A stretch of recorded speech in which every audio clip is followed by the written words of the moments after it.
السلام علیکم ورحمۃ اللہ وبرکاتہ۔ حضرت امام حسین رضی اللہ تعالیٰ عنہ کی شہادت کا واقعہ شروع سے لے کے آخر تک میں آپ لوگوں کو سنا چکا ہوں۔ آج میں آپ لوگوں کو سناؤں گا کہ شہادت کے بعد کیا ہوا۔ ظلم کی داستان ابھی ختم نہیں ہوئی، ابھی ظالموں کو سکون نہیں ملا۔ ایسا نہیں ہے کہ حضرت امام حسین رضی اللہ تعالیٰ عنہ شہید ہو گئے تو ظالموں نے بس کر دیا ہو، نہیں۔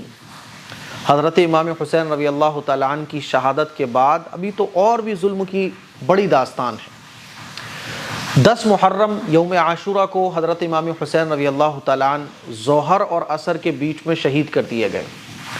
تاریخ لکھنے والوں نے لکھا ہے کہ یہ واقعہ تاریخ اسلام کا نہیں بلکہ پوری انسانی ہسٹری کا پہلا ایسا واقعہ ہے کہ کسی شخص کے گھر والے، خاندان والے، دوست و احباب، ساتھی شہید کر دیے گئے ہوں، لاشیں سامنے بکھری پڑی ہوں، لیکن یہ شخص مرد مجاہد ہمت اور شجاعت کے ساتھ تلوار لے کر دشمنوں کی طرف جب بڑھتا ہے تو دشمن بھیڑ بکریوں کی طرح بھاگتے ہوئے نظر آتے ہیں۔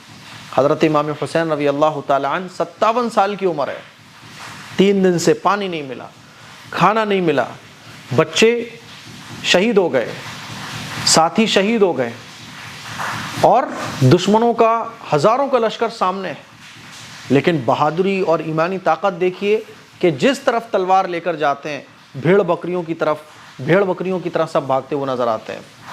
جب شمر نے دیکھا کہ حضرت حسین رضی اللہ تعالیٰ عنہ تو قابو میں نہیں آ رہے ہیں تو اس نے پھر سب کو یہ کہا کہ سب مل کر حملہ کرو، اور پھر ان کمبختوں نے، کمینوں نے مل کر حملہ کیا اور حضرت امام حسین رضی اللہ تعالیٰ عنہ کو شہید کر دیا۔ انا للہ و انا الیہ راجعون۔ جسم پر 35 زخم نیزوں کے تھے، 35-36 زخم تلواروں کے تھے، اور ان گنت زخم تو تیروں کے تھے، جو تیر چلتے ہیں نا وہ زخم تھے بدن پر۔ حضرت امام حسین رضی اللہ تعالیٰ عنہ شہید کر دیے گئے۔ تقریباً 2 یا 3 مہینے تک جب سورج نکلتا تھا نا تو سورج کی کرنیں جب دیواروں پر پڑتی تھی تو دیواریں ایسے لگتی تھیں جیسے کہ ان کو خون سے کسی نے رنگ دیا ہو۔ 2-3 مہینے تک سورج کی حالت یہ رہی، زمین پر اس کا اثر ہوا، کائنات پر اس کا اثر ہوا۔ حضرت حسین رضی اللہ تعالیٰ عنہ جب شہید کر دیے گئے تو یہیں پر ظلم ابھی نہیں رکا۔ اب آگے کیا ہوا؟ شمر نے خولی ابن یزید سے کہا کہ حضرت حسین رضی اللہ تعالیٰ عنہ کا سر کاٹ لو۔ یہ آگے بڑھتا ہے، آگے تو بڑھتا ہے لیکن اس کی ہمت نہیں ہو پاتی، اس کے ہاتھ کانپ جاتے ہیں۔ تو پھر ایک بہت بڑا نالائق بدبخت سنان ابن انس آگے بڑھتا ہے، اور یہ آگے بڑھ کر حضرت امام حسین رضی اللہ تعالیٰ عنہ کے مبارک سر کو دھڑ سے الگ کر دیتا ہے۔ یہیں پہ ابھی ظلم ختم نہیں ہوا۔ ابن زیاد نے یہ بھی کہا تھا کہ جب یہ حضرت حسین رضی اللہ تعالیٰ عنہ کے ساتھی مار دیے جائیں تو پھر ان کے اوپر گھوڑے دوڑا دو۔ شمر نے کہا کہ جتنے بھی لوگوں کی یہ لاشیں پڑی ہوئی ہیں ان پر گھوڑے دوڑا دو، اور پھر عمر ابن سعد نے کچھ گھوڑ سواروں کو لے کر یہ بھی کر ڈالا۔ اللہ تعالیٰ ان کو جہنم کے سخت سے سخت درجے میں پہنچائے۔ انہوں نے ان شہیدان کربلا پر گھوڑے بھی دوڑا دیے۔ حضرت امام زین العابدین رضی اللہ تعالیٰ عنہ اس وقت بیمار تھے اور وہ جنگ میں شریک نہیں ہوئے تھے، تو شمر جو ہے نا ان کو بھی قتل کرنا چاہتا تھا۔ تو حمید ابن مسلم جو اس فوج میں شامل تھے انہوں نے کہا کیا غضب کرتے ہو، بچوں کو بھی قتل کرو گے؟ کم سے کم بچوں کو تو قتل نہ کرو، جبکہ وہ مریض بھی ہے۔ تو شمر نے ان کو چھوڑ دیا۔ عمر ابن سعد آگے بڑھے اور کہا کہ عورتوں کے خیمے کے پاس کوئی نہ جائے، اور اس مریض بچے سے یعنی زین العابدین رضی اللہ تعالیٰ عنہ سے کوئی کچھ نہ کہے، ان کو محفوظ رکھا جائے۔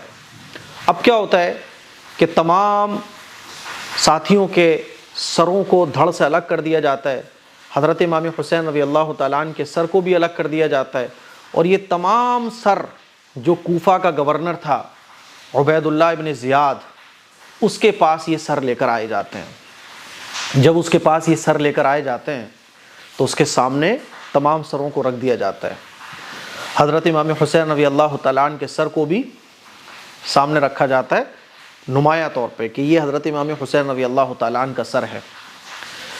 جو عورتیں تھیں، جو بچے تھے، جیسے کہ حضرت امام حسین رضی اللہ تعالیٰ عنہ کی بہن بھی تھیں حضرت زینب، اور 2 ان کی بیٹیاں بھی بچی تھیں، حضرت فاطمہ اور حضرت سکینہ، اور ایک بیٹے حضرت امام زین العابدین رضی اللہ تعالیٰ عنہ باقی بچے تھے۔ یہ بھی ابن زیاد کے جو محل تھا، جو اس کی سرکار جہاں چلتی تھی، وہاں پہ ان سب کو لے کے آیا جاتا ہے۔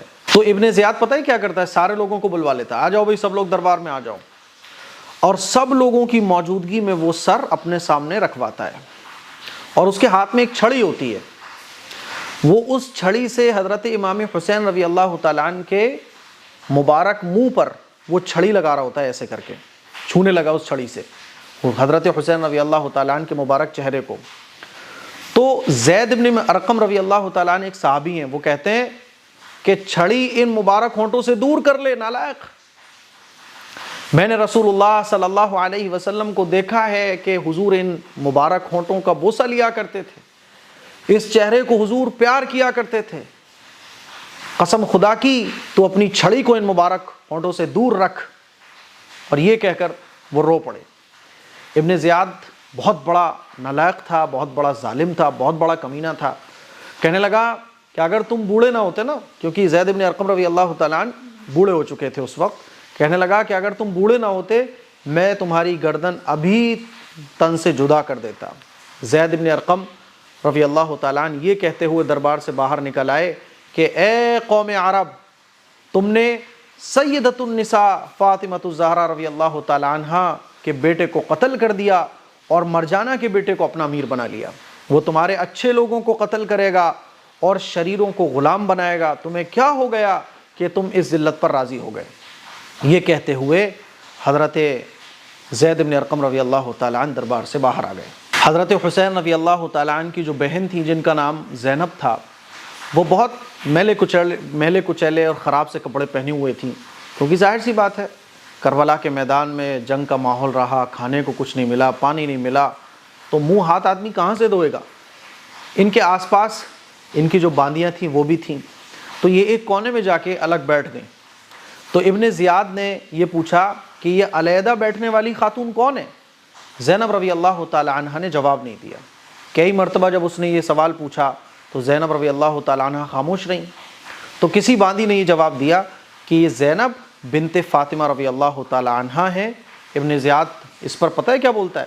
شکر ہے اللہ کا جس نے تمہیں رسوا کیا اور قتل کیا اور تمہاری بات کو جھوٹا کیا۔ یہ کہہ رہا ہے نالائق۔ اس پر حضرت امام حسین رضی اللہ تعالیٰ عنہ کی جو بہن ہے حضرت زینب، وہ کڑک کر بولی اور کہنے لگی شکر ہے اللہ کا جس نے ہمیں محمد صلی اللہ علیہ وسلم کے نسب سے شرف بخشا اور قرآن میں ہمارے لیے پاک کرنے کو بیان کیا۔ رسوا وہ ہوتا ہے جو اللہ کی نافرمانی کرے۔ ابن زیاد کو جو ہے نا اس پر غصہ آ گیا کہ اچھا ایسا جواب دے رہی ہو؟ تو کہنے لگا کہ اللہ نے مجھے تمہارے غیظ سے شفا دی ہے اور تمہارے سرکش کو ہلاک کیا ہے۔ یعنی حضرت امام حسین رضی اللہ تعالیٰ عنہ کو یہ نالائق سرکش بول رہا ہے۔ حضرت زینب رضی اللہ تعالیٰ عنہ ایک عورت ہی تو تھی، اتنا بڑا درد اپنی آنکھوں سے، اتنا بڑا ظلم اپنی آنکھوں سے دیکھا ہوا تھا۔ رونے لگیں، دل بھر آ گیا اور رونے لگیں اور کہا کہ تو نے ہمارے سب چھوٹے بڑوں کو قتل کر دیا، تو نے سب کو قتل کر دیا، اگر یہی تیری شفا ہے تو تو شفا سمجھ۔ اس کے بعد ابن زیاد پتہ ہے آپ کو علی اصغر کی طرف متوجہ ہوا، یعنی زین العابدین رضی اللہ تعالیٰ عنہ کی طرف۔ ان کا نام پوچھا تو انہوں نے بتایا کہ میرا نام علی ہے۔ تو اس نے کہا کہ وہ تو قتل ہو گئے۔ تو زین العابدین رضی اللہ تعالیٰ عنہ نے کہا کہ وہ میرے بڑے بھائی تھے علی اکبر، ان کا نام بھی علی تھا۔ ابن زیاد نے حضرت زین العابدین کو بھی قتل کرنا چاہا یہ سن کر کہ اچھا تم کیسے باقی رہ گئے۔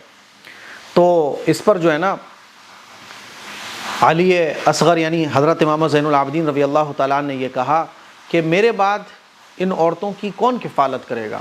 اگر تم مجھے بھی قتل کر دو گے تو یہ جو عورتیں بچی ہیں ان کی ذمہ داری کون اٹھائے گا؟ اور پھر حضرت زینب رضی اللہ تعالیٰ عنہ جو پھوپھی تھی امام زین العابدین کی، وہ ان کو لپٹ گئیں اور کہنے لگیں اے ابن زیاد، کیا ابھی تک ہمارے خون سے تیری پیاس نہیں بجھی؟ میں تجھے خدا کی قسم دیتی ہوں اگر تو ان کو قتل کرے تو تو ہمیں بھی ان کے ساتھ ساتھ قتل کر دے۔ اگر تو امام زین العابدین کو قتل کرنا چاہ رہا ہے تو تو ہمیں بھی ساتھ میں قتل کر دے، اب بھی تیری پیاس نہیں بجھی۔ تو اس پر امام زین العابدین نے یہ کہا کہ اے ابن زیاد، اگر تیرے دل میں تھوڑی سی بھی رحم کی بات ہے، تیرے دل میں تھوڑا سا بھی اگر انسانیت باقی ہے، تو جو ہے نا مجھے ان عورتوں کی ذمہ داری اٹھانے کے لیے چھوڑ دے، اور جب تو ہمیں روانہ کرے یزید کی طرف یا کہیں بھی، تو ایک نیک اور متقی آدمی ہمارے ساتھ کرنا، تاکہ ہم سفر کو آسانی سے مکمل کر لیں۔ یہ باتیں تمام سن کر ابن زیاد نے کہا کہ اچھا چلو اس لڑکے کو چھوڑ دو، اور اس کو اس لیے چھوڑ رہا ہوں میں تاکہ یہ اپنی عورتوں کے ساتھ خود جائے، ٹھیک ہے کوئی بات نہیں۔ اس کے بعد ابن زیاد نے ایک نماز کے بعد خطبہ دیا مسجد میں، اور اس خطبے میں اس نے حضرت حسین رضی اللہ تعالیٰ عنہ، حضرت علی رضی اللہ تعالیٰ عنہ کے بارے میں بہت غلط سلط باتیں بولی۔ تو ایک صحابی رسول تھے عبداللہ ابن عفیف، وہ کھڑے ہو کر کہنے لگے، اور یہ نابینا تھے اور ہمیشہ مسجد میں رہتے تھے، بہت عبادت کیا کرتے تھے، کہنے لگے اے ابن زیاد، تو کذاب ابن کذاب ہے، تم انبیاء کی اولاد کو قتل کرتے ہو اور صدیقین کے جیسی باتیں کرتے ہو، نیک لوگوں کے جیسی باتیں کرتے ہو۔ ابن زیاد نے ان کو گرفتار کرنا چاہا، لیکن ان کے خاندان والے ان کے ساتھ کھڑے ہو گئے اور گرفتار نہیں کرنے دیا، اور یہ پھر وہاں سے اپنے خاندان والوں کے ساتھ چلے گئے۔ اس درجے نالائقی ابن زیاد نے کی، اور ابھی بس نہیں کرا ابن زیاد نے۔ اب اس خطبے کے بعد اس نے پتہ ہے کیا کیا؟ خطبے کے بعد اس نے، جس میں حضرت امام حسین، حضرت علی رضی اللہ تعالیٰ عنہ کو برا بھلا کہا اور اپنی بات کو صحیح کرنے کے لیے دنیا بھر کی باتیں کہیں، اس کے بعد پھر اس نے لکڑی کی ایک چیز منگوائی اور اس پر حضرت حسین رضی اللہ تعالیٰ عنہ کا مبارک سر رکھا، دیگر ساتھیوں کا سر رکھا، اور حضرت حسین رضی اللہ تعالیٰ عنہ کی عورتوں کو پورے بازار میں چکر لگوایا، رسوا کیا، ذلیل کیا، اور کوفہ کے جو بازار تھے، گلیاں تھیں، سب طرف ان کو گھموایا وہ سر لے کے۔ آپ سوچ کر دیکھیے کہ حضرت امام حسین رضی اللہ تعالیٰ عنہ اپنے ابا کا سر بچے دیکھ رہے ہیں، بہن اپنے بھائی کا سر دیکھ رہی ہیں، اور اس طرح سے گلی کوچوں میں گھموا کر رسوا کیا جا رہا ہے۔ ظلم کی انتہا ہو گئی، بس سوچ کر دیکھیے، آپ تصور کیجئے، امیجن کیجئے۔ اس کے بعد پھر ابن زیاد نے تمام لوگوں کو، سروں کو بھی اور حضرت امام حسین رضی اللہ تعالیٰ عنہ کی گھر کی عورتوں کو بھی یزید کے پاس روانہ کر دیا، شام، ملک شام۔ اب یہ تمام کربلا کے جو شہیدان کربلا تھے، حضرت امام حسین رضی اللہ تعالیٰ عنہ کا سر اور گھر کی عورتیں، بچوں کو لے کر حر ابن قیس ان کو لے کر یزید کے محل میں پہنچا، جہاں یزید کا تخت لگتا تھا شام میں۔ تو یزید کے پاس جا کر اس نے سر پیش کیے، عورتیں اور بچوں کو پیش کیا۔ تو یزید نے پوچھا کیا خبر ہے؟ تو اس نے پوری کہانی کربلا کے جو میدان میں ہوئی تھی وہ یزید کو بتائی۔ کہا کہ امیر المومنین کو بشارت ہو، مکمل فتح حاصل ہوئی ہے، یہ سب مارے گئے ہیں، یہ سر ہیں، اور یہ عورتیں اور بچے آپ کی خدمت میں حاضر ہیں۔ یزید کے سامنے تمام سر رکھے گئے، حضرت حسین رضی اللہ تعالیٰ عنہ کا مبارک سر بھی رکھا ہوا تھا۔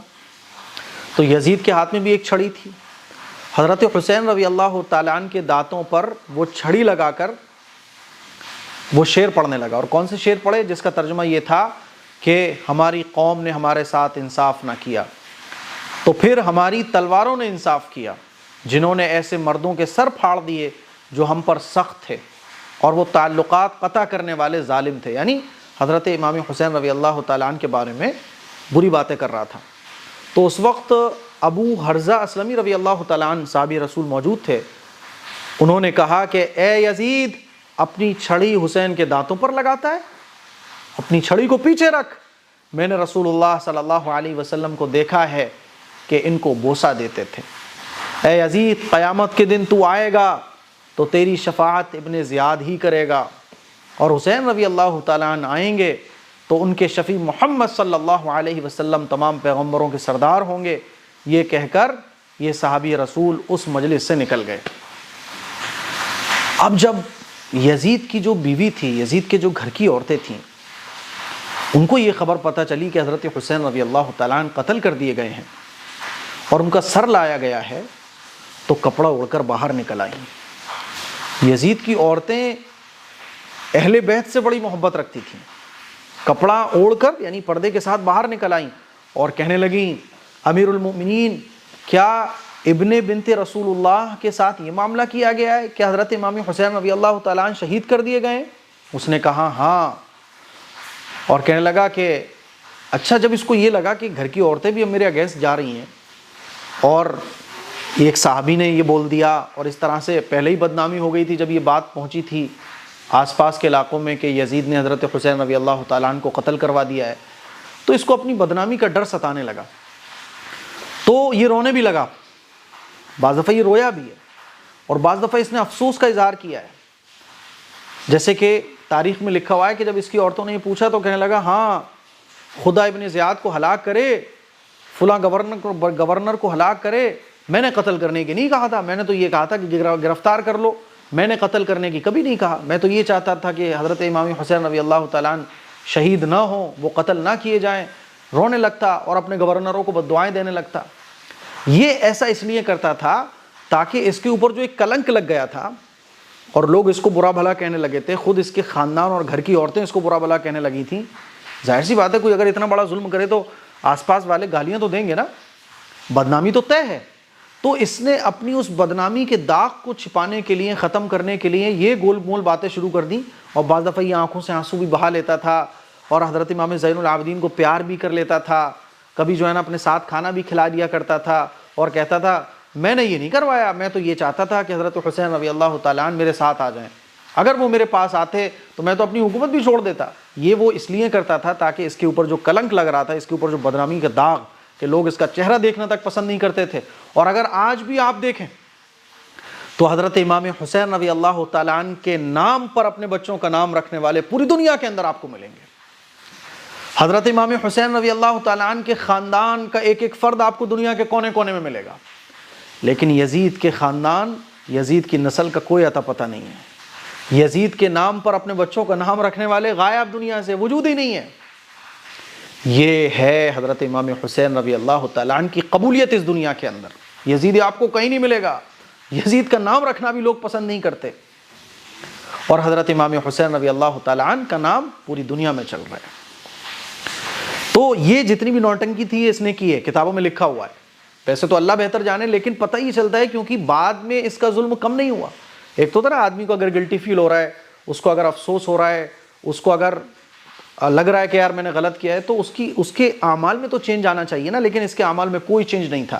اس کی ظلم و زیادتی بعد میں بھی بڑھتی چلی گئی، آخر وقت تک یہ ظلم و زیادتی کرتا رہا، شراب، لڑکی بازی اور دنیا بھر کے جتنے بھی گناہ کے کام ہیں یہ نالائق کیا کرتا تھا۔ لیکن میں پھر کہہ رہا ہوں کہ یزید کی وجہ سے حضرت امیر معاویہ رضی اللہ تعالیٰ عنہ کو غلط کہنا یہ کسی بھی طرح سے درست نہیں ہے۔ حضرت امیر معاویہ رضی اللہ تعالیٰ عنہ نے آخری وقت تک اپنے بیٹے کو یہ کہا کہ دیکھو یہ جو صحابہ اکرام ہیں ان کی عزت کرنا، ان کا احترام کرنا، ان پر کوئی ظلم و زیادتی مت کرنا، ان پر زبردستی بھی مت کرنا، جو یہ کہیں اس کو بس مان لینا۔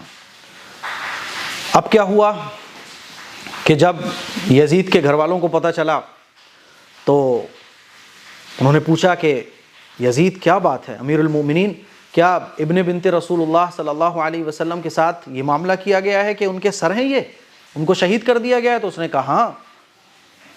تو یہ سن کر یزید کی جو بیوی تھی ہند بنت عبداللہ، یہ سن کر رو پڑی، یزید کی بیوی رونے لگی، اور یزید کی بیوی کے ساتھ ساتھ دوسری جو عورتیں تھیں وہ بھی رونے لگیں، اور پورے گھر میں رونے دھونے کا ماحول ہو گیا۔ اس کے بعد عورتیں، بچے یزید کے سامنے لائے گئے، حضرت امام زین العابدین اور ان کی بہن اور ان کی دونوں بچیاں، سر مبارک اسی مجلس میں رکھا ہوا تھا۔ حضرت حسین رضی اللہ تعالیٰ عنہ کی جو دونوں صاحبزادیاں تھیں وہ فاطمہ اور سکینہ، وہ قدموں کے بل اچک اچک کر اپنے والد صاحب کا مبارک سر دیکھنا چاہتی تھیں۔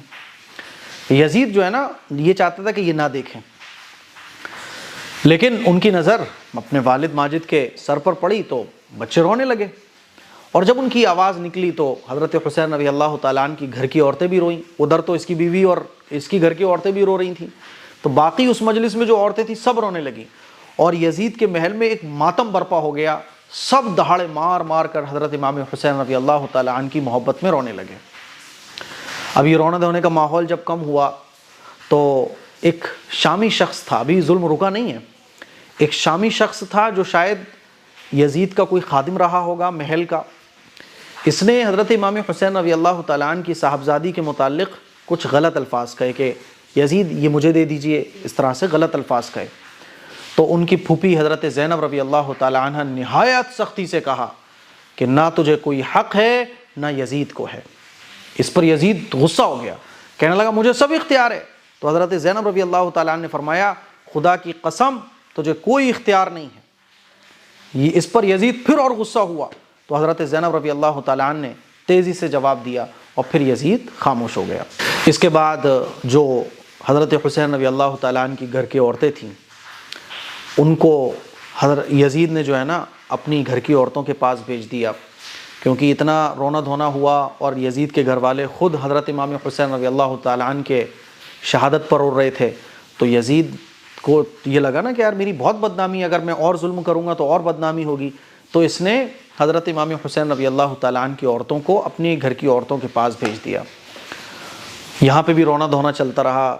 تو یزید کی گھر کی عورتوں نے بہت سپورٹ کیا، آنسو پہنچے، تسلی دی، اچھے سے کھلایا پلایا، اچھے سے رکھا، اور جو زیورات حضرت حسین رضی اللہ تعالیٰ عنہ کی عورتوں سے چھین لیے گئے تھے اس سے کہیں زیادہ بہترین زیورات ان کی خدمت میں پیش کیے اور کہا کہ آپ جیسے چاہو ویسے آرام سے رہو، جو ہوا وہ غلط ہوا۔ حضرت امام زین العابدین رضی اللہ تعالیٰ عنہ ہتھکڑیوں سے اور بیڑیوں میں بندھے ہوئے یزید کے سامنے لائے گئے۔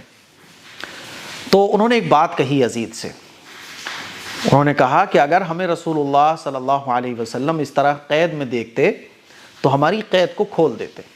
یزید نے کہا صحیح بات ہے، اور قید کو کھول دینے کا حکم دیا۔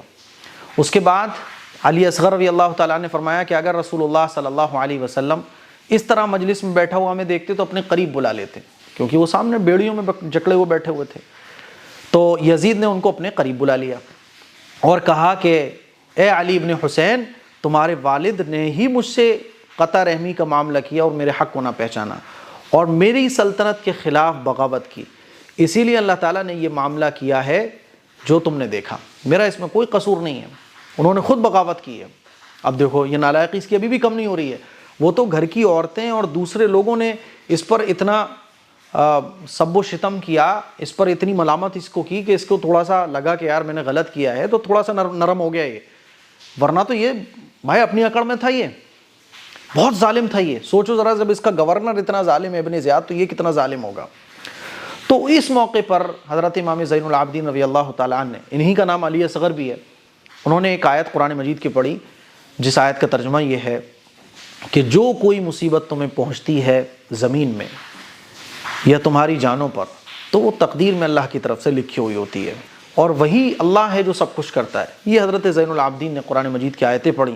یزید یہ سن کر خاموش ہو گیا اور پھر حکم دیا کہ ان کو اور ان کی عورتوں کو ایک مستقل مکان میں رکھا جائے، اچھے طریقے سے رکھا جائے۔ اور یہ بھی لکھا ہوا ہے کہ یزید جب کوئی ناشتہ یا کھانا کھاتا تھا تو علی ابن حسین رضی اللہ تعالیٰ عنہ کو بلاتا تھا۔ ایک روز ان کو بلایا تو ان کے جو چھوٹے بھائی ہیں عمرو بن حسین یہ بھی آ گئے۔ تو یزید نے عمرو بن حسین سے مذاق کے طور پر یہ کہا کہ تم اس لڑکے سے، یعنی جو یزید کا بیٹا تھا جس کا نام تھا خالد، کیا اس سے مقابلہ کر سکتے ہو؟ تو عمرو رضی اللہ تعالیٰ نے کہا ہاں کر سکتا ہوں، بشرطے کہ آپ ان کو بھی ایک چھری دیں اور مجھے بھی ایک چھری دیں، پھر دیکھیے کون جیتتا ہے۔ یہ جواب جب عمرو بن حسین رضی اللہ تعالیٰ نے دیا تو یزید نے کہا کہ آخر سانپ کا بچہ سانپ ہی ہوتا ہے۔ اب آپ اندازہ کرو کہ اس کے جو آنسو تھے یہ تو گھڑیال کے آنسو تھے، اس کی جو باتیں تھیں یہ تو فضول کی باتیں تھیں، اصل تو یہ حضرت حسین رضی اللہ تعالیٰ عنہ کے قتل پر خوش بھی تھا، لیکن جب اس کی ملامت ہوئی، اس کی گھر کی عورتوں نے خود اس کو غلط کہا، دربار میں اس کی بدنامی ہوئی، آس پاس کے علاقوں میں اس کی بدنامی ہوئی، تو یہ سب کے سامنے آنسو بہاتا تھا، افسوس کرتا تھا، اور اکیلے میں دیکھو یہ کیا کرتا تھا۔ سمجھ رہے ہو؟ یہ میں آپ کو اس لیے سمجھا رہا ہوں کیونکہ بہت سارے لوگ یزید کو ڈیفینڈ کر رہے ہوتے ہیں، نہیں صاحب اس نے تو یہ نہیں چاہا تھا، دیکھو یہ کیا کہہ رہے ہیں، سانپ کا بچہ بتا رہا ہے، نالائق کمینہ۔ اس کے بعد پھر یزید نے ارادہ کیا کہ اہل بیت کو مدینہ واپس بھیج دیں، تو نعمان ابن بشیر رضی اللہ تعالیٰ عنہ صحابی رسول تھے، ان کو حکم دیا کہ ان کے لیے بڑا اچھا انتظام کیا جائے، اور ایک فوج کا حفاظتی دستہ بھی ان کے ساتھ کیا کہ سفر میں کوئی پرابلم نہ ہو، کوئی پریشانی نہ ہو، اور پھر ان کو مدینہ واپس بھیج دیا۔ تمام اہل بیت، بچے، عورتیں جو حضرت حسین رضی اللہ تعالیٰ عنہ کی گھر کی باقی لوگ رہ گئے تھے، سب کو فوجی دستے کی حفاظت میں نعمان بن بشیر رضی اللہ تعالیٰ عنہ کے ساتھ مدینے روانہ کر دیا گیا۔ جاتے جاتے اس نے امام زین العابدین رضی اللہ تعالیٰ عنہ کو یہ بھی کہا کہ دیکھو جو بھی کچھ ہوا ہے بہت غلط ہوا ہے، میں نے اپنے ذات کو یہ نہیں کہا تھا، لیکن میں اگر اس جگہ ہوتا تو حسین رضی اللہ تعالیٰ عنہ کے سب کچھ سپرد کر دیتا۔ یہ سب وہی ہے، گھڑیالے آنسو چل رہے ہیں، خواہ کی باتیں، تاکہ میری بدنامی پوری دنیا میں کم ہو جائے۔ اور کہنے لگا کہ صاحبزادے، جب بھی تمہیں کوئی ضرورت ہو تو مجھے خط لکھنا، میں تمہارے ساتھ ہوں، کوئی پریشانی ہو تو مجھے بتانا، میں کوئی بھی تکلیف تمہیں نہیں ہونے دوں گا۔ اس کے بعد اس نے تمام اہل بیت کو حفاظتی دستے کے ساتھ روانہ کر دیا، اور تمام اہل بیت پھر شام سے مدینہ واپس آ گئے۔ مدینہ میں تو پہلے ہی یہ خبر پہنچ گئی تھی کہ حضرت امام حسین رضی اللہ تعالیٰ عنہ شہید کر دیے گئے۔ اب جب اہل بیت مدینہ پہنچے تو مدینہ میں ہاہاکار مچ گیا، سب کے زخم تازی ہو گئے، سب لوگ خوب روئے۔ حضرت حسین رضی اللہ تعالیٰ عنہ کی جو بیوی تھیں وہ بھی اسی سفر میں تھی۔ جب وہ مدینہ پہنچی تو باقی عمر ایسے ہی بغیر شادی کے گزار دی، کبھی مکان کے سائے میں نہ رہتی تھی۔ کوئی کہتا تھا کہ دوسری شادی کر لو تو کہتی تھیں کہ میں رسول اللہ صلی اللہ علیہ وسلم کے بعد اور کسی کو اپنا سسر بنانے کے لیے تیار نہیں۔ حضرت امام حسین رضی اللہ تعالیٰ عنہ کی جو بیوی ہیں، انہوں نے دوسرا نکاح نہیں کیا، بلکہ ایسے ہی اپنی زندگی گزار دی، اور 1 سال کے بعد وہ بھی اللہ کو پیاری ہو گئیں۔ حضرت عبداللہ ابن جعفر رضی اللہ تعالیٰ عنہ، ان کے 2 بیٹے حضرت امام حسین رضی اللہ تعالیٰ عنہ کے ساتھ کربلا کے میدان میں شہید ہوئے۔ تو جب لوگ ان کی تعزیت کے لیے آتے نا غم میں شریک ہونے کے لیے کہ بھئی آپ کے 2 بیٹے شہید ہو گئے، تو بہت سارے لوگ حضرت عبداللہ ابن جعفر رضی اللہ تعالیٰ عنہ کے پاس آئے تعزیت کے لیے کہ آپ کے 2 بیٹے شہید ہو گئے، اللہ آپ کو صبر دے، ہمت دے۔ تو ان میں سے کسی ایک نے یہ کہہ دیا کہ یہ تمام مصیبتیں جو آئی ہیں وہ حضرت حسین رضی اللہ تعالیٰ عنہ کی وجہ سے آئی ہیں۔ حضرت عبداللہ ابن جعفر رضی اللہ تعالیٰ عنہ کو غصہ آ گیا، اور اپنا جوتا اٹھا کے اس کے کھینچ کے مارا، اور کہتے ہیں نکل جائے یہاں سے، خدا کی قسم اگر میں بھی وہاں ہوتا حضرت امام حسین رضی اللہ تعالیٰ عنہ کے ساتھ تو میں بھی شہید ہو جاتا۔ مجھے افسوس ہے کہ میں ان کے ساتھ نہیں تھا، لیکن میرے بچے ان کے ساتھ تھے، میرے بچے ان کے ساتھ شہید ہو گئے، یہ میرے لیے بڑی خوشی اور سعادت مندی کی بات ہے۔ اس طرح سے حضرت امام حسین رضی اللہ تعالیٰ عنہ کی یہ شہادت کا پورا واقعہ اور اس کے بعد کیا ہوا، یہ تمام چیزیں میں نے آپ کے سامنے رکھی ہیں۔ حضرت امام حسین رضی اللہ تعالیٰ عنہ کی جو شہادت کا واقعہ ہے نا، اصل میں یہ حق اور باطل کی لڑائی ہے۔ اگر حضرت امام حسین رضی اللہ تعالیٰ عنہ باطل طاقتوں کے ساتھ کمپرومائز کر لیتے، جیسے کہ آج ہم لوگ کمپرومائز کرتے ہیں اسلام کے ساتھ، ہر چیز کے ساتھ ہم کمپرومائز کر لیتے ہیں، حضرت امام حسین رضی اللہ تعالیٰ عنہ نے باطل طاقتوں کے سامنے سینہ اپنا چوڑا کر دیا کہ تیر برساؤ، تلواریں چلا دو، لیکن میں نہ کمپرومائز کروں گا، نہ میں تمہارے سامنے جھکوں گا۔ اپنی بچوں کی قربانیاں دے دیں، اپنے گھر والوں کی قربانیاں دے دیں، 3 دن بھوکے پیاسے، کھانا بند رہا، پانی بند رہا، ان کی آنکھوں کے سامنے ان کے بچوں کو شہید کیا گیا، ان کے ساتھیوں کو شہید کیا گیا، لیکن باطل کے سامنے جھکے نہیں، حق کا جھنڈا بلند کر کے گئے۔ حضرت امام حسین رضی اللہ تعالیٰ عنہ کا واقعہ ہمیں یہ سکھاتا ہے کہ دیکھو حق حق ہوتا ہے، سچ سچ ہوتا ہے، اور کبھی بھی باطل کے سامنے جھکنا نہیں ہے، باطل کے سامنے نو کمپرومائز۔ حضرت امام حسین رضی اللہ تعالیٰ عنہ کی جو شہادت کا واقعہ ہے نا، اصل میں یہ حق اور باطل کی ایک لڑائی تھی۔ اگر حضرت امام حسین رضی اللہ تعالیٰ عنہ کمپرومائز کر لیتے تو حق اور باطل تو مل جاتا، سچ اور جھوٹ مکس ہو جاتا، پتہ ہی نہیں چلتا کہ غلط کیا تھا صحیح کیا تھا۔